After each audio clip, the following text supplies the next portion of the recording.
یہاں پر ایک سوال کروں گا آپ سے کہ ہم اسکولوں میں پڑھتے تھے، وہاں پہ بھی ہم پکنک میں جاتے تھے، تو اسکولوں میں یہ ہوتا تھا کہ وہ پیسے جمع کیے جاتے تھے، بھئی پکنک آ رہی ہے، پکنک آ رہی ہے، ایک مہینہ پہلے سے جو ہے وہ شور شرابہ ہوتا تھا، پکنک آ رہی ہے، پکنک آ رہی ہے، اور پھر وہ گھر والوں سے پیسے مانگنا، یہ بھی ایک بڑا کٹھن مرحلہ ہوتا تھا، گھر والوں کو راضی کرنا پڑتا تھا۔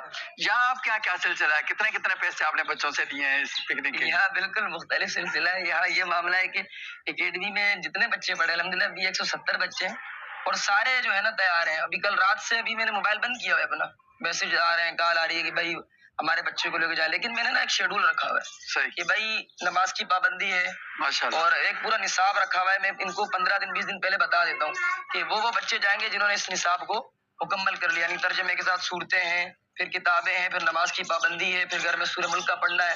وہ ساری چیزیں جب ہوتی ہیں تو پھر ہم بچوں کو لے کے جاتے ہیں، اور پیسے کا یہاں کوئی تصور نہیں ہوتا۔